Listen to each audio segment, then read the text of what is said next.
Hi. Farai, I feel like I should just turn your video on because it might just be you and me. So maybe we should just Zoom.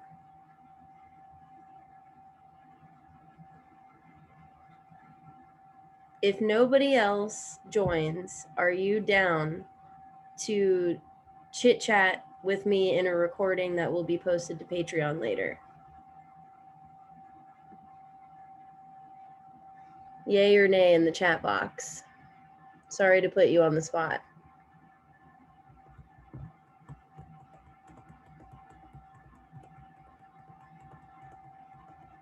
Are you talking to me? I'm talking to you. Yeah, sure. Yes. It's okay. So, Huh? I didn't know you could turn it on yourself. Yeah, I can. Sweet. Cool. Well, I'm just gonna go ahead and answer like the one question real quick, and then if nobody joins and asks more questions, maybe we'll just chit chat about plants. Is it just me on here? It's just you on here. Okay, go. Okay, so the one question, oh, here's somebody else, was about blessed thistle, and I think Charity, who just joined, is the one that asked that, if I'm not mistaken. Okay, blessed thistle. So I don't grow it because it grows absolutely everywhere here, but it is a really awesome plant, and I tried really hard to find this study. It's one of the only studies I could find on that plant, and I couldn't find it, but I'm going to try really hard, and I'll post it in the recording when I do find it because it's really incredible. And someone else had actually asked that I talk more about what I call like hyper local or hyper regional plants that you can't buy online, but that grow in this region and are super medicinal. And blessed thistle is absolutely one of those, and bull thistle, actually. And now I'm wondering if I'm mixing them up. No, it's blessed thistle. Okay. So we get both blessed thistle and bull thistle everywhere in Tennessee. And both of them are quite medicinal and are not talked about nearly as much as like milk thistle.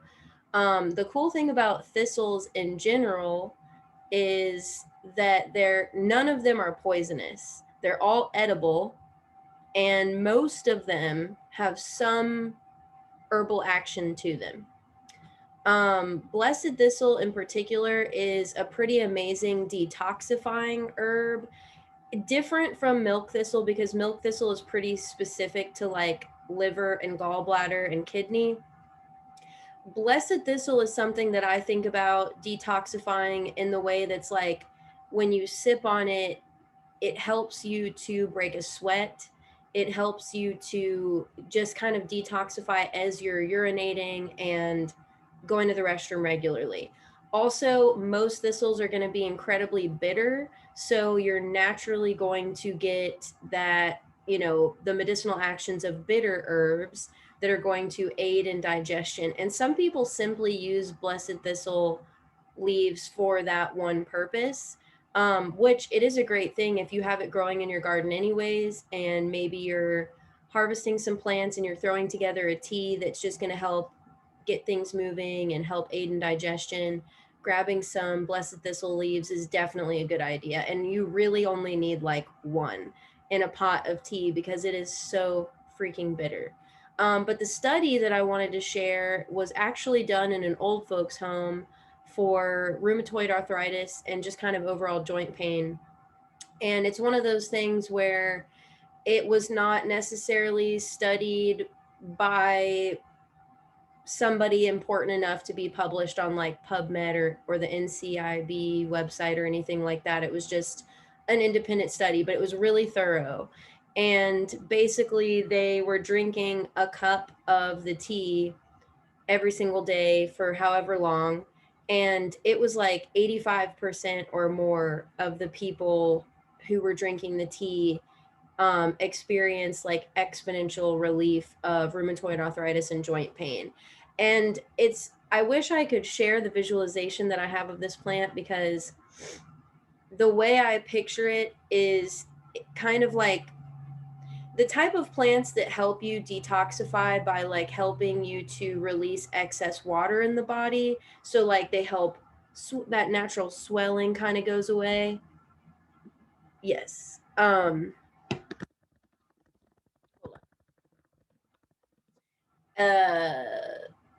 those plants, where was I going with that? Oh, I mean, that's exactly it. Like when plants help you sweat and help you release that excess water, you know, your ring fingers start to get smaller and you notice that your ring is getting loose. Like everything just kind of becomes less inflamed overall. And so personally, that's how I visualize this plant helping with joint pain. And that probably provides so much relief for elder people who naturally begin to get pretty inflamed, especially if they injure themselves in any way. So, Blessed Thistle is amazing anti inflammatory, amazing detoxer, and an amazing digestive stimulant.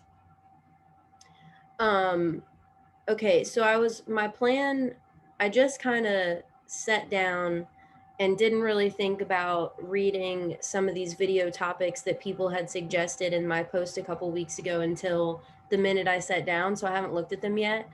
But I guess that's what I'm going to talk about unless anybody pops on with another question. So let me just read a couple of these really quick.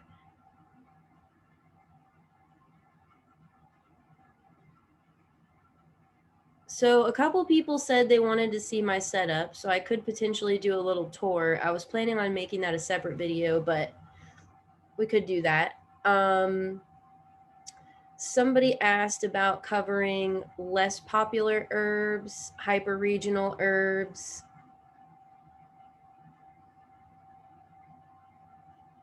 Someone said, I'm so excited to learn the importance of being with the plants.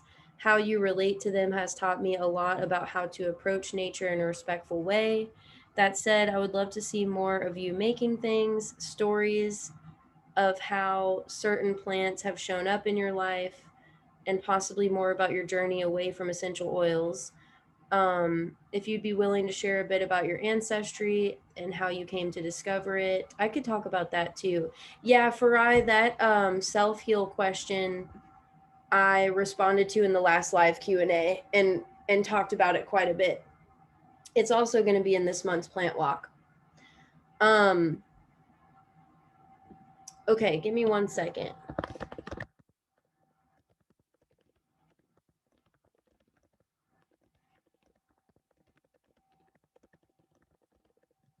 I can talk a little bit real quick about the ancestry work that I've been doing because that's been interesting. It really started mid 2020 and then it kind of represented itself because mid 2020 I ordered this book that was a pre-order thing. A young woman, actually I think it's two people, co-wrote the book on Ashkenazi herbalism. And so as I was like uncovering my Baltic and Eastern Russian ancestry, I saw this book come up and was like, ooh, of course I'm going to order that. And so I've been just kind of peeking through that. It is definitely a soft spot for me. I've done way more ancestry work on my mom's side just because it's been a little bit of a gentler initiation, and is more readily available. You know, they were living here in Southern Appalachia and more so in East Tennessee than where I am specifically. And, you know, I got to witness it a little bit before my grandmother passed away. So I've learned a lot from just the people around me on my mom's side growing up in the country. I actually drove out to look at a house today for sale where my uncle lives, and I grew up on his farm that is like tucked in the woods. Definitely someone that appreciates wooded area and not just like that open kind of cattle style farming. And we were always back there in the creek. And then my sister also lives out in the woods. And all that to say, there's just kind of plants everywhere in our area once you're in the thick of the woods. And a lot of these plants are right where they need to be, which has been a really interesting thing. I've started using TikTok in the past couple months, and there's TikTok allows me to reach people who are not necessarily plant people, which is really interesting because hearing the conversations in my comment section amongst people who have never really considered alternative medicine or looking into what these plants around them are is so interesting, and it's really sweet. I did a video on fleabane, and I think I did the other one was on plantain. Both herbs that I mentioned often grow in sidewalk cracks, on playgrounds, etc., are really readily available. And in the video, I was talking about how Augustine has several times at this point helped people crying on the playground by bringing them plantain or fleabane and explaining to them how to use it. And I got all these comments from people who had never heard of this kind of thing, saying things like, wow, how cool is it that these plants just happen to be growing right where you need them, like on sidewalk cracks and in playgrounds? And people who are kind of awakened to the idea of herbalism, that's kind of like one of the first things you experience. So even though that's a thought that I'm used to having, it's always so nice to be reminded of it, especially to see that people who are not in the herbalism world at all look at that and think, wow, that's not a coincidence, is it? So all that to say, like, just to bring it all back around now, I feel like not only are the plants that we need where they need them, but they seem to always be out when we need them. And that was really my coming into herbalism. So growing up in southern Appalachia, the herbalism that I knew was more with food and homesteading, like things that you can give your animals, your livestock when they're sick, things that you can toss in a soup, using kitchen herbs, not the herbalism that I do today.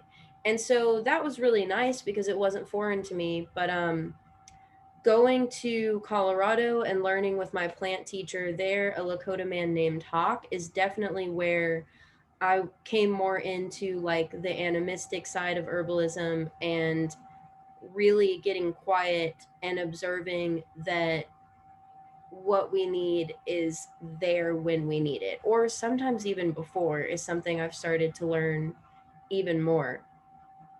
Earliest plant memory. That's a really good question. Honestly, it's probably poison ivy. I got poison ivy really bad when I was 2, and I don't get it anymore. I'm not allergic. It doesn't affect me at all, which is really strange because I had it. I mean, my eyes were swollen. It was all over me. And I guess because I'm not allergic to poison ivy and I don't deal with it, I haven't had as much of a spiritual connection as some people have with herbalism. I mean, with poison ivy. I have a friend out here, Wes, who is insanely allergic to poison ivy. And he has tried everything. He has prayed with the plant, set with the plant. Last summer, he actually started ingesting poison ivy to see if it would help him, which I believe is an idea from Michael Pollan. And I haven't checked back in with him. I'm not sure if it helped, but I thought that was really interesting. I mean, that said, I wonder why I reacted to poison ivy that one day and then never have again since. And it's a huge blessing because poison ivy is everywhere here. Every time I post a plant video, whether it's on Instagram, TikTok, or Patreon, I'm always touching poison ivy, and people are like, "Oh no, be careful! You're by poison ivy." And I'm like, "Well, yeah, obviously, but I wouldn't be touching it if it affected me." That said, I cannot imagine what my life would be like if I was allergic to poison ivy, and that's probably a really annoying but beautiful thing for people who are, because you have to be so present and attentive to avoid it, which is actually how things are right about now where we live. The blackberry bramble is insane. You cannot go anywhere near the woods, anywhere near the tree line, if you're wearing clothing that you don't want to get snagged, pulled, ripped, teared. And that said, you also don't really want to have bare skin next to all those blackberry brambles either. So it forces you to be really present and to really like navigate through all the brambles. Um, I would have to say probably my second plant memory is tobacco. Tobacco being used to help draw out a bee stinger, which is pretty cool because tobacco, it's cool to me to think that tobacco is really widespread known as being helpful for that. And that to me is like an example of how herbalism is super present in these like really just in areas that you wouldn't expect it to be. People who would never call themselves herbalists, who would never say that they practice herbalism, and yet anytime they get a splinter, they're putting charcoal on it. Every time they get a bee sting, they're putting tobacco on it. Every time they're getting poison ivy, they're putting jewelweed on it. And that's just like a really, I don't know if it's like this everywhere else, but that's a very Southern thing. A lot of people have these remedies up their sleeves and yet don't consider it herbalism. I actually went to a man's house out here. He was playing music one night at the bar that my sister works at, and he found out that I make products, and he really wanted to tell me about this product that he makes that has bee propolis, um, bentonite clay, and activated charcoal in it. And when I went to his house, he had these little vials everywhere full of propolis. He was obsessed with propolis for good reason. But this is like a very country man that would never consider himself someone that worked with herbs. Not propolis isn't necessarily an herb, but I just love that about people here. It's like a very big part of their life. Another example being most people out here that keep livestock know exactly what herbs will help their livestock dispel worms, which herbs to use if their eyes are swollen, etc., etc., etc. Um, wow, Farai, these are hard questions. Favorite herbal remedy of all time?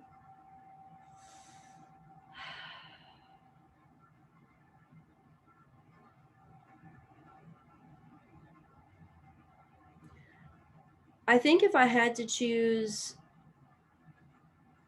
a remedy, like a type of delivery method, oh, it's a really, really close tie between tea and tinctures.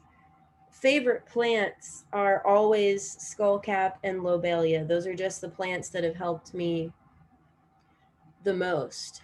Um, I'm really in love with both tea and tinctures because of how simple they are, and they feel like so intuitive that if we all lived without technology, without cars, very primitively, right?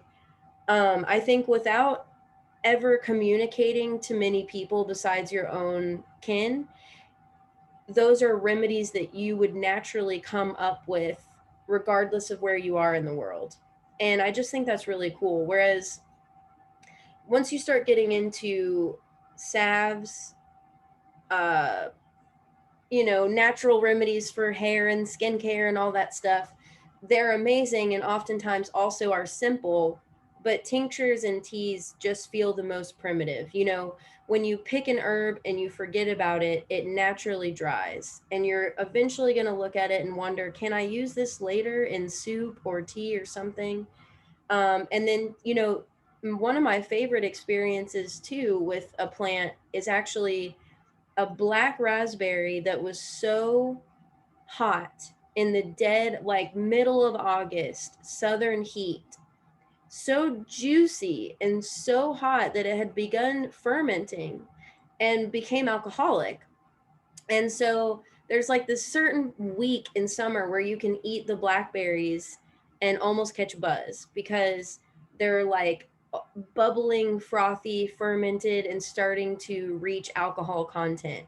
And I just think that's so cool. Those are the moments where it's like herbal medicine happens without us, you know, like the likeliness of a deer to come up and begin eating those fermenting blackberries and notice that it feels good to be eating those is likely. That stuff's happening without us. Things are fermenting, and you know, animals getting into beehives and eating honey, and just so many magical things. I was watching The Secret Life of Bees the other day, and they were talking about how in the summer when the bees are eating elderberries, the honey turns purple, and it's super medicinal, and it helps people who have colds, coughs, flus, etc.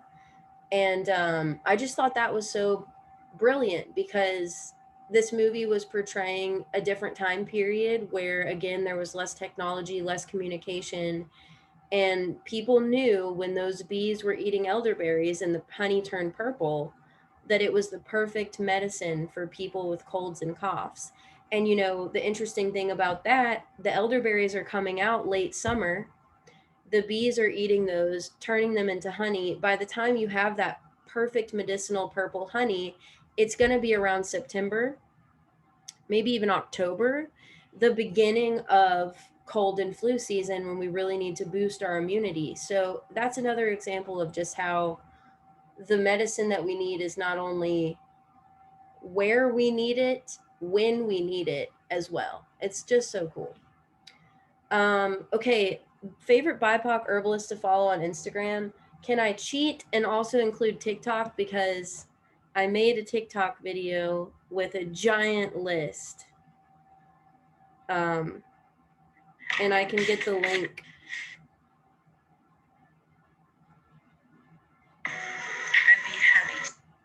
I'm going to post the link. Because it's a really, really good list. And I don't want to go on a rant about TikTok, but one of my favorite things about TikTok is that I see a lot more BIPOC creators on TikTok. And I don't know why that is, but the majority of the people that I follow on TikTok are BIPOC creators. So if you are interested in finding some, I will send you all the link to this video, but also if you were to just go to my TikTok and look through my followers, that's basically everybody that I follow. I'm gonna pull this up real quick.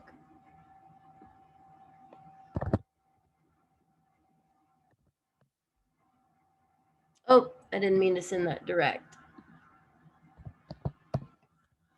Okay, so now that there's a couple more people here, if anybody has any questions, please feel free to ask them, because I had one question for this live Q&A, so I'm kind of just farting around.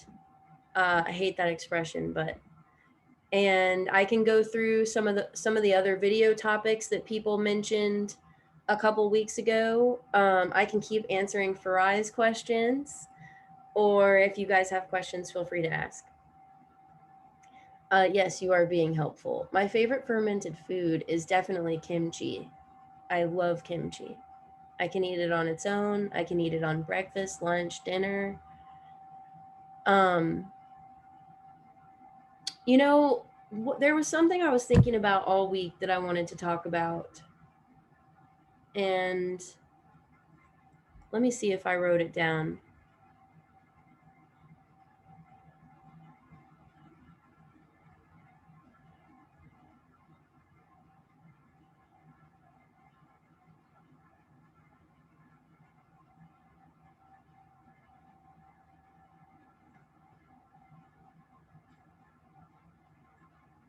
I could have sworn I did. But anyways, I'm just going to keep rambling for now. On the topic of plants being out when you need them, where you need them, etc. Another thing that I think is really cool that I end up talking about all the time, because again, when you post on TikTok, your audience is not just plant people, it's everybody. And so I get a lot of people saying, that's poisonous, that's toxic. You should teach people about lookalikes and all the other stuff. And it's like, you have 30 seconds to make a video. It's just absurd. But what I'm finding a lot is anytime I talk about a plant, I get comments from people saying it's toxic, stop spreading misinformation. And the funny thing is, these are not herbalists. A lot of times they're people under the age of 18. And I think that what they're doing is Googling an herb. And when you Google a plant, the level of toxicity is one of the first things that shows up, which is very good and very important, because when people like that are looking into an herb, they're just going to do a quick Google search. And if you just did a quick Google search and all it said was that it was medicinal and edible, then they might go out and eat a ton of it and get sick. So when you look up elderberry or poke, one of the first things that you're going to see is that it's toxic. But we as herbalists know that most plants have toxic properties. It's all about how you prepare them, how much of them you ingest, etc. And so that said, I think it was Thistle that made me think about this earlier. No, I can't remember what it was. And I use this example all the time. So if you guys here have heard me say this a million times, my apologies. But plants are really good at telling you. They're also those signals that they give us are not just for us, they're for animals too, because we are in a completely symbiotic relationship with plants, or at least we should be. And therefore the plants want us, and they want animals and bugs and birds and everybody to exist, right? They want us to be breathing air, they want us to be eating food and secreting the food, and this full circle situation. And so therefore plants don't want to kill us by any means.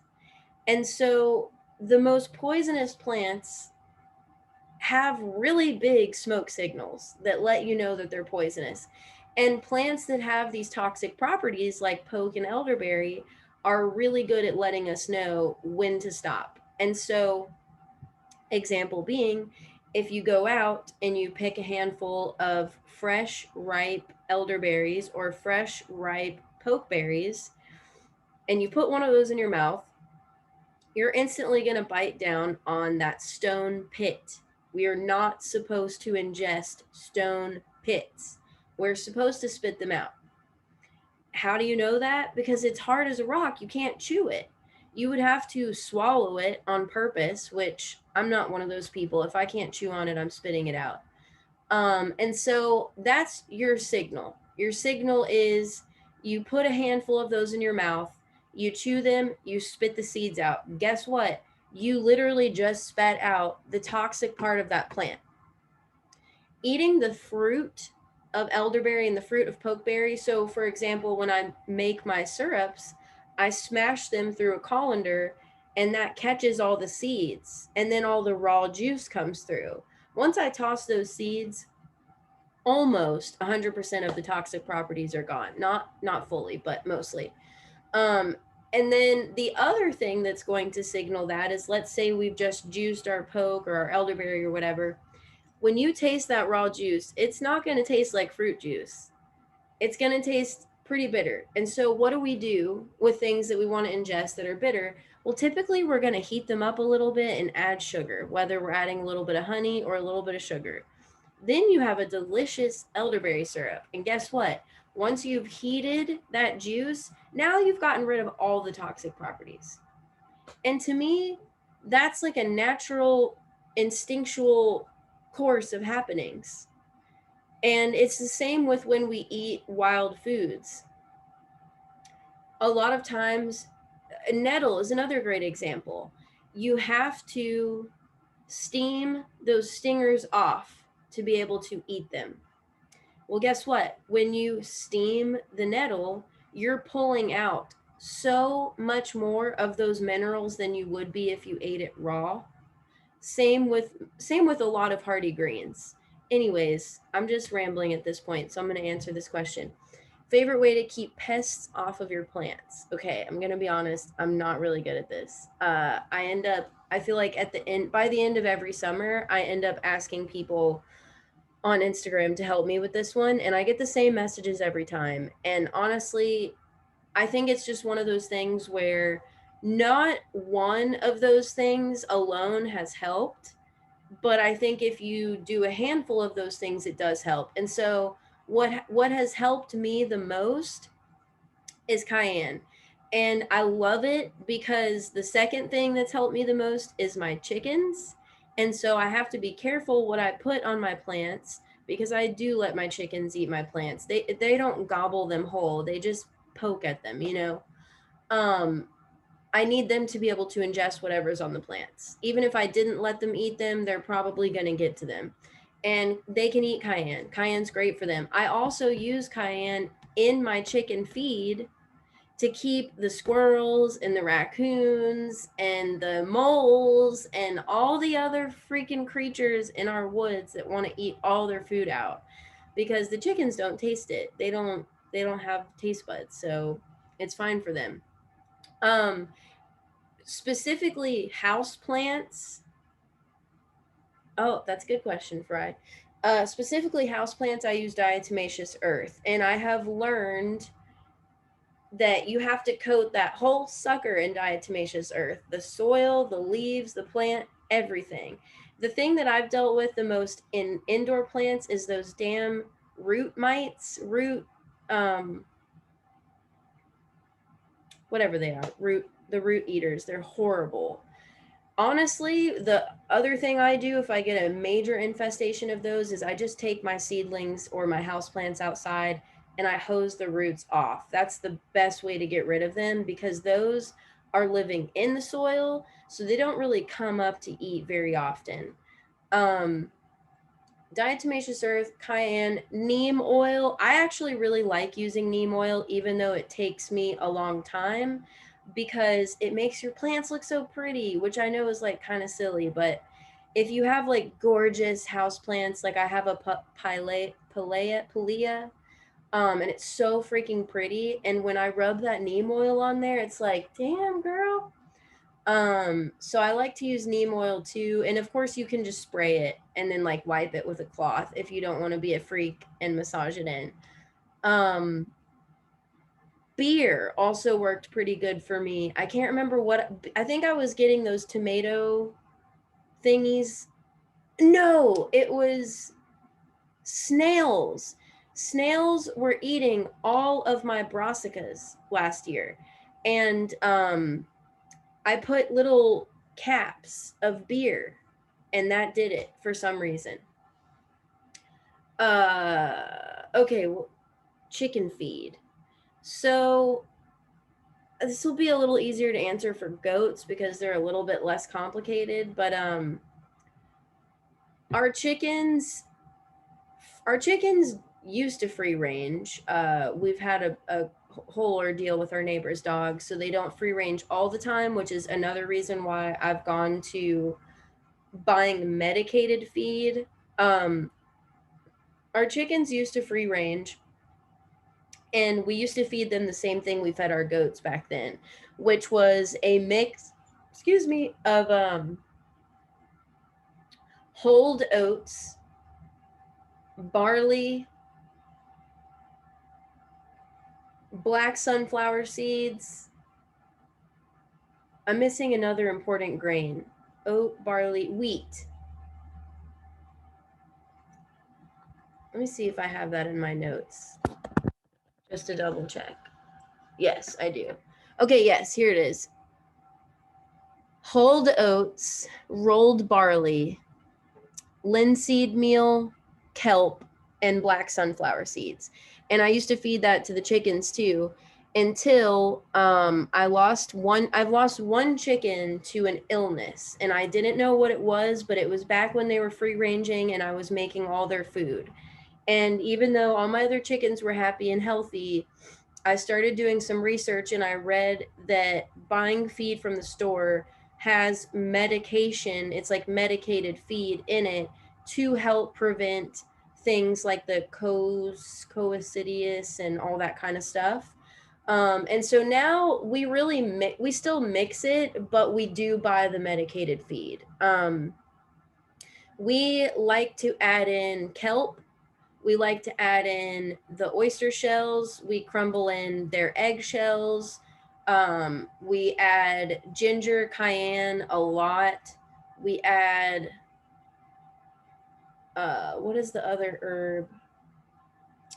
Fennel, ginger, cayenne, kelp. Yep. And then of course we do the usual, like the apple cider vinegar in their water. One of my favorite things for chicken people is, and I think I mentioned this to you, Farai, is Rooster Booster. It's basically a liquid B vitamin, but it has some other vitamins in there too that are all water soluble vitamins for your chickens. And it's amazing because as we get into these hot months, and you can actually use it for any animal, your dogs, your goats, your cats. And that's one of the other reasons I love it so much. We keep that on hand because if anyone gets dehydrated or is puking a lot, like when your dogs start eating grass and are puking and you know there's something that they're trying to pass through, you can give them a capful of that Rooster Booster in a gallon of water, and it's just going to make sure that they're getting they're not losing too many vitamins and electrolytes in that process. So that's one of my favorite things too. And again, that's the kind of thing where we could be buying all those supplements separately, but it's so much easier to just have that all in one, drop the cap in their water. Yes, my pups absolutely do get herbs occasionally. I don't give anybody herbs all the time. And that is because their bodies are smaller, their systems are simpler, and just like you're supposed to change their food up a little bit, I don't want them to get used to anything. I'll use my goats as an example.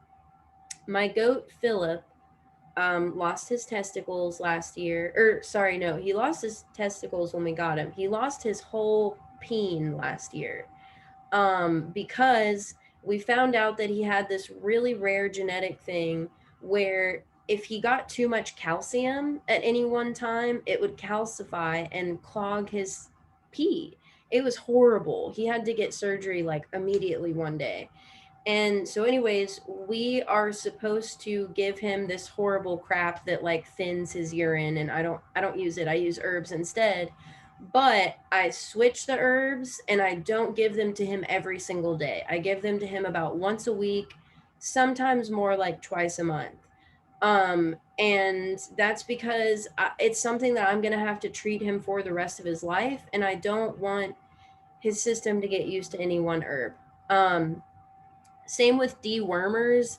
We deworm our goats pretty much once a month, and all that consists of is adding things like black walnut, chaparral, cinnamon, clove, garlic, ginger, and not all these, just any of these. Pau de arco, pumpkin seeds are really great for chickens and goats for deworming. Um, Thyme, wormwood, yarrow, whatever you have available. Mugwort. Did I already say wormwood? I think I did. As far as the dogs go, I typically make the dogs tea or I give them a tincture. And it's just easier than, I don't know. I mean, I think of the dogs because they have those big tongues with taste buds like we do. I think about if I were to sprinkle just like dried herbs on top of my food, I would be like, ugh. And their food is already so dry and bland. I just feel like that would be torture for them. Whereas the goats, I can give them handfuls, and I do often go through when I'm trimming the garden and give them handfuls of like nettle, horsetail, wormwood, mugwort, mountain mint. I love giving them mountain mint because it makes their breath smell better. And same with the chickens. You can just throw that shit out there and they'll eat it. With dogs, however, they have taste buds, so you just have to consider that. So if I'm giving them a tincture, I typically put it on a treat that'll kind of soak it up, and then I'll like wrap that treat in cheese or peanut butter. But typically what I do is tea. or broth. Broth is a really killer delivery system for dogs. Um, the best thing to know, because dogs get tummy aches all the time, especially my sensitive little red healer. If you keep broth in your freezer, or maybe just store bought broth and rice, cook up a little bit of rice, just a cup of rice, pour some broth over it. It doesn't even have to be hot. It helps them almost instantly. It's amazing. Same with diarrhea or vomiting, just any tummy stuff with pups. And so, that said, if your dog is going through something more serious, you can steep those herbs into broth instead of tea. I'm trying to think of the last time I did that to give you all an example. Oh, I know what it is. Maybelle. So my dog Maybelle, this was like 4.5 years ago now, so I'm having a hard time fully remembering. She had a wicked bladder infection. We took her to the vet every single month for 4 months. She was dropping weight. She wasn't eating like normal. Her pee and poo looked healthy, so the doctor was confused. We had just moved out to the country at that point, so the vet kept saying, I think you've just never seen your dog's weight when she runs this much. But I knew things were off. She was bony. She wasn't acting as happy. Long story short, we go out of town for a week. As soon as we leave town, shit hits the fan, literally. She was vomiting and diarrheaing everywhere. And my friend that was staying with her was getting progressively worried. Eventually, she was seeing a little bit of blood. We get home, things are not good. I go to the doctor. It's the same vet. Her vet tech was in the room with us first and was like, she is way underweight. You guys should have come sooner. And I said, funny that you say that. We have been here every single month for the past 4 months. Why don't you take a look at her chart? The woman pulls up her chart and was like, oh, what did the vet say to you guys? About that time, the vet walks in and was like, she was not this skinny last time I saw her. And I was like, well, yeah, but she was dropping weight like crazy. Like, we knew something was wrong.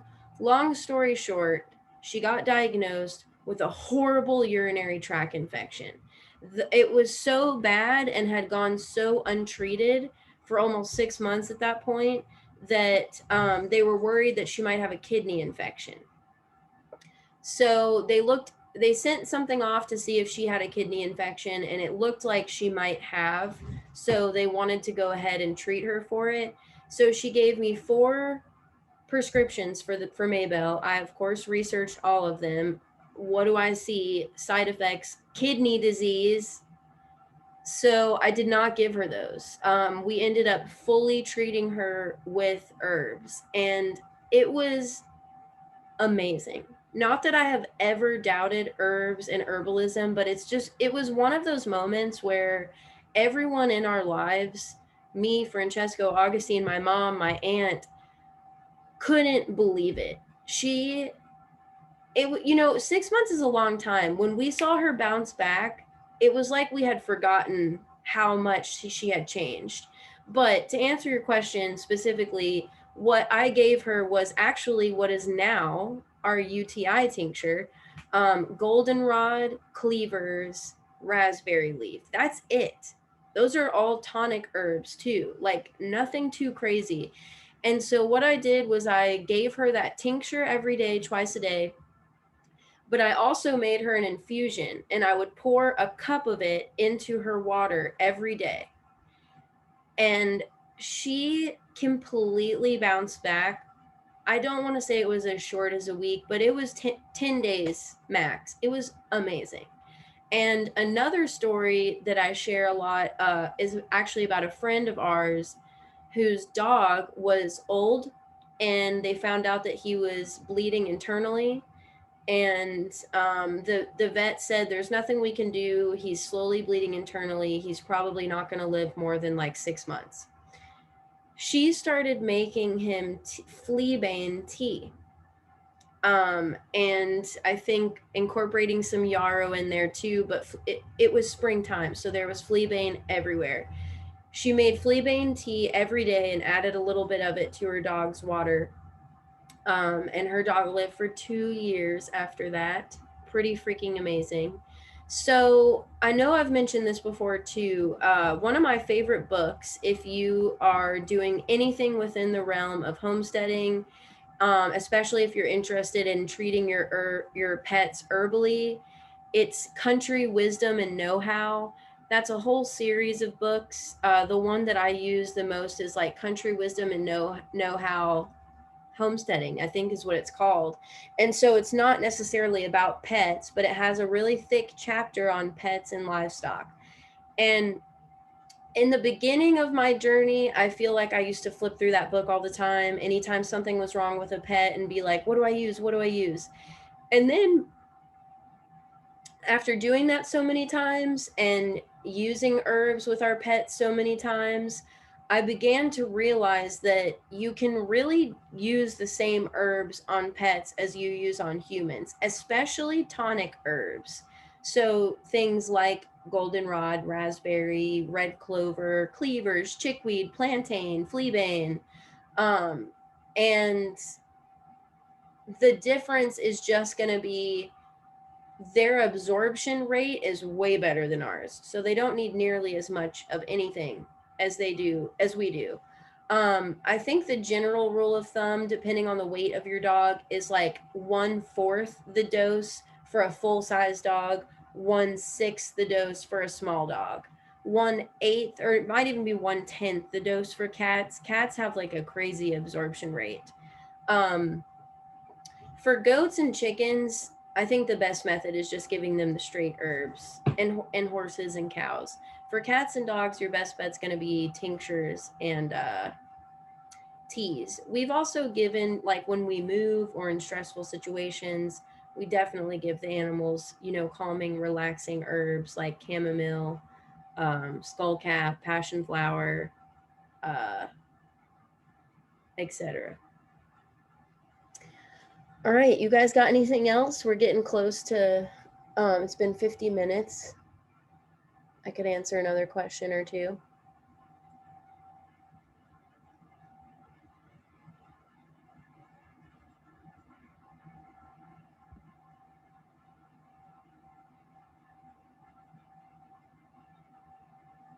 Let me see if there was anything I missed in the video topics.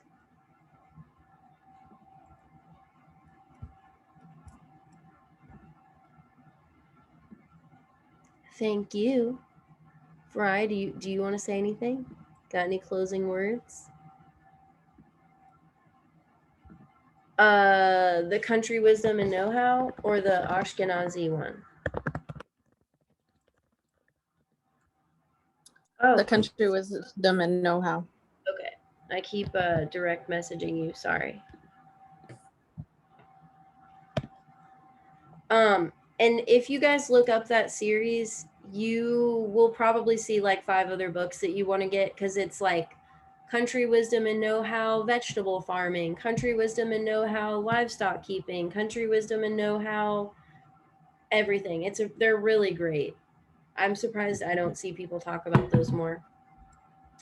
Thank you for your questions.